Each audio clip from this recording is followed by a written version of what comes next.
Hey guys, and welcome back to my YouTube channel. Now, my goal is at the end of this video is to help you avoid common online job scams so you don't have to fall for them. Now, if this is your guys' first time on my channel, my name is Lacaba. I am the virtual ate, and I put out videos every Sunday and Thursday on how to work from home. So if this is something you're interested in, make sure to hit the subscribe button right there so you don't miss any videos. Now, when it comes to working online, you have to be careful when it comes to online scams or anything of the type where you kind of get involved into some kind of crime without you knowing it. So you really have to be careful. So I want you guys to make sure that you watch until the end of this video to watch out for the one main red flag where you know that it is an online scam. And at the end of this video, I'll also teach you 3 ways that you can make sure that you don't fall for them. Now, the first red flag is a confusing job description. Now, let's say you're on a job board, let's say it's Upwork or onlinejobs.ph or freelancer.com, where you're just looking through different people who have already posted looking for to hire, right?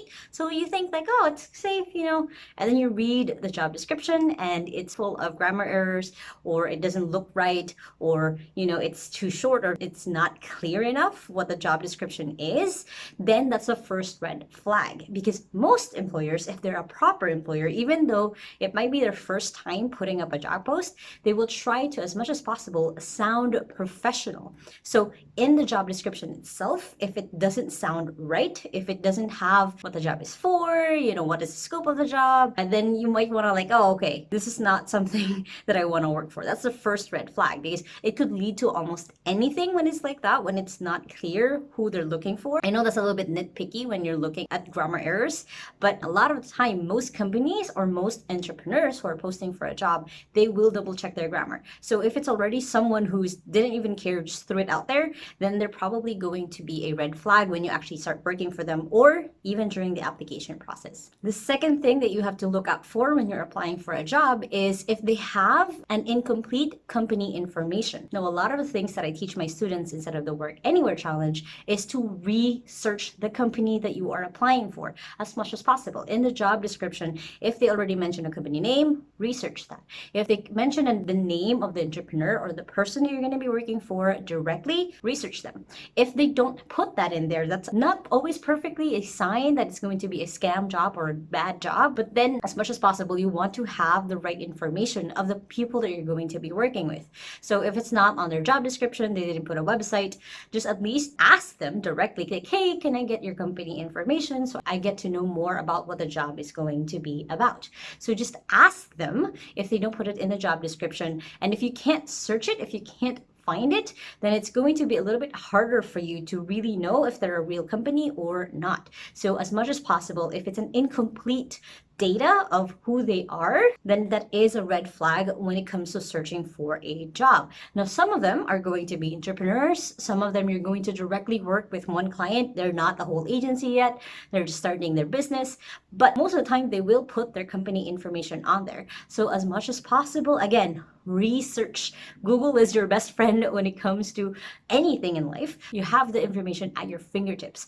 So as much as possible, just research the company, look them up, see if there's someone who is actually real or they're pretending to be someone else, which is the worst part. So just try to research them a little bit more. Another red flag is unprofessional email. Now, what I mean by this is also checking for grammar, but also seeing if they respond to you well, or if they're actually responding to you as an applicant and they're not just brushing you off, or they're not giving too many information also, or they're not asking for information, which brings me to number 4, which is where they actually ask you for IDs through email, when they ask you to take a picture of your passport. Now, when you're hired, this is more okay, because they're, of course, they want to do more information on you. They want to add you into their employee database, to add you for, HMO, for other stuff. But if they're asking it up front when you're applying for a job, then it's a little bit sketchy. Of course, you have to also think of it from the point of view from the employer. Is there also sometimes, and a lot of the time, trying to avoid people who are just going to scam them. So that's the other side of what you have to think about. But you have to also keep in mind that if they're asking for too much personal information, like your credit card or your payment information, or if you have different banks, then that's a little bit suspicious. It's a little bit more open or more okay once you have the contract spelled out or a proposal spelled out, and it's not just right up front when you start applying for a job, they ask for certain information. Now, for different sites where you are using their platform to find jobs, like Upwork or onlinejobs.ph, where they ask you for an ID, that's okay because it's a know your customer ID. But if it's the employer itself asking you for the ID, asking you, especially if it's a passport, then it's better to just avoid them and say no, like, no, I'm not comfortable with this, or just asking them, what are you going to use this information for? Just kind of avoiding giving them your ID right even before you get hired or you get any sort of agreement that you're someone who's working for them. Because again, it can be scary and you might be involved in crimes where you don't know that you are involved in. Next red flag is that it's too easy. It's too easy getting in. Like, you get hired out of the blue without even trying. That's even the scary part.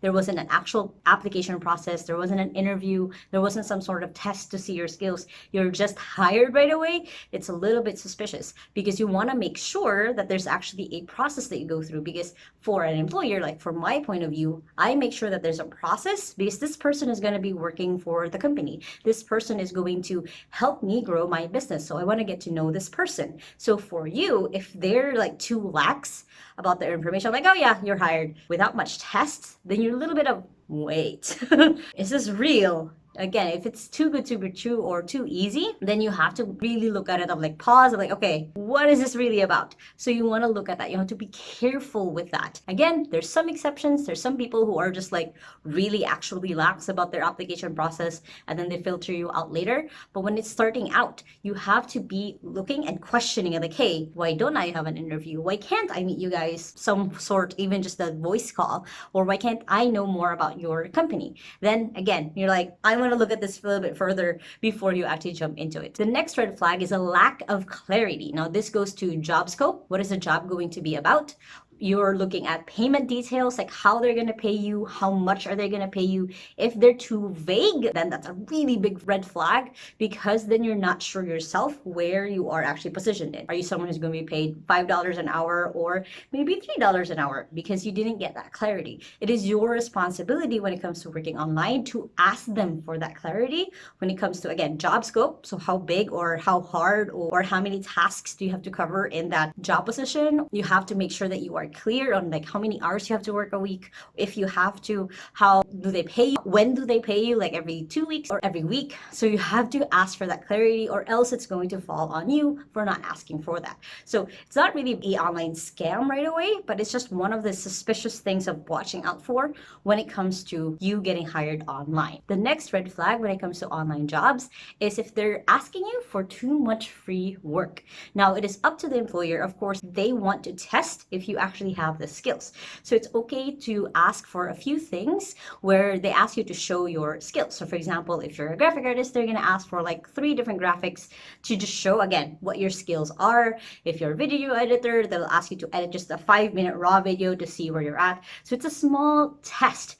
But if they're doing it a lot, if you are writing like articles, like 500 to 1,000 word article, then it's a little bit suspicious if they're not going to pay you for that, especially if they use that inside of their website or their own branding. If they use your work that was just free work or test work into actually something that they're producing, that's a little bit more suspicious with them of like, okay, they're just getting work for me for free. So it's not right. So you have to watch out for that. If they're asking too many things, too many tests or too many, hey, could you do this really quick for me without the prospect of paying you? Then again, it's a little bit suspicious. Speaking of suspicious, another red flag to watch out for is if they're going to give you links that you have to download, again, before you even get hired. Now, it's normal that different jobs will ask you to download a certain software that they're using, like for example, a time tracking app where they look at your screen, they'll be able to see what you're currently working on with permission. But if it's a suspicious link where you have to download some sort of app before you get even hired, before you get clarity of what the work is, again, suspicious. So you have to be careful about them because they may be apps or programs that will actually grab your data from your computer and make you just susceptible to other things. So you have to be careful about that. If they try to give you a link like, hey, download this link or download this app, again, without employment, without clarity of what it is, then you have to be careful. And the next red flag, which usually shouldn't be that much of a red flag, usually you'll celebrate about it, is being paid a lot for less work. You have to be careful of that. If they're offering you $1,000 a month just for data entry, where it's not helping them make money, then you have to question, like, why am I being paid this much? Like, how much is this worth?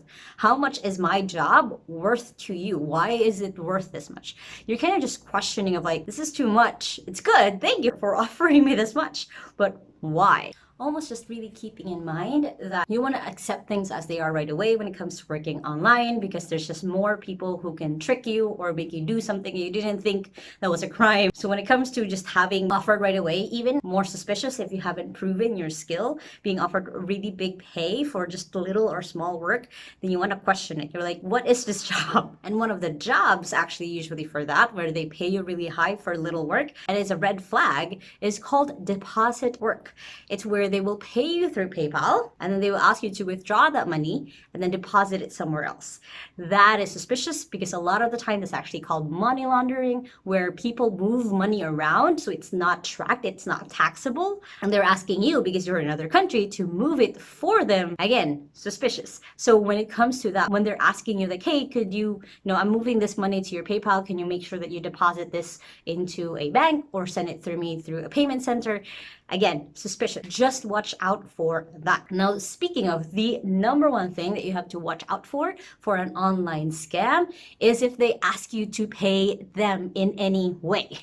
You have to really watch out for that. If they're going to ask you to pay for a training, if they're going to ask you to pay for some sort of equipment, like something you have to download on your computer and you have to pay for it monthly, just say no, because the chances are they're not a real business, they're not an actual entrepreneur, because most of the time, if it's a work kind of software, they're going to shoulder it. The boss is going to shoulder it. So if they're asking you to do that, there's going to be a lot of employers who don't ask you to do that. So just say no. So at any point that your employer, whether they are just a potential employer or they're an actual employer, that they ask you to pay for something, especially if it's a tool or tied up on training, just say no. That's actually really suspicious if they ask you for money instead of paying you. So watch out for those. Now, how do you actually avoid these scams other than the tips, of course, that I just gave out? So there's 3 ways that you can avoid these scams.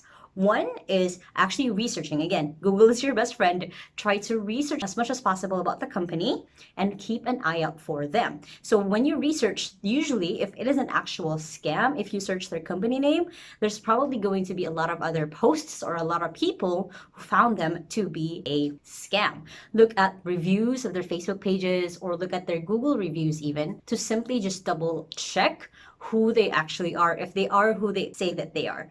Number 2 is actually having a different work email address. Now, this is something that's a little bit odd, but I really highly recommend that you have a different work address when you're giving it out to different employers or when you're applying for jobs online, because it really does help, because you're creating that degree of separation between your just personal email address that you use for signing up for Facebook, Instagram, other apps, that is separate from your actual work address that you use to log in for any kind of accounts for your employer. So it's just better to have that, again, degree of separation from who you are, what you use for other accounts, and what you use for work accounts. And the third one is to just trust your gut. If it doesn't feel right, if it doesn't feel like, again, it's too good to be true, it's too easy, then just trust it. There's a lot of other employers out there. There's people always hiring and growing their company. So just find one that it doesn't feel weird or wrong. So just trust your gut. If it just doesn't feel right, just say no. Now, I hope you guys liked this video. Of course, make sure to hit thumbs up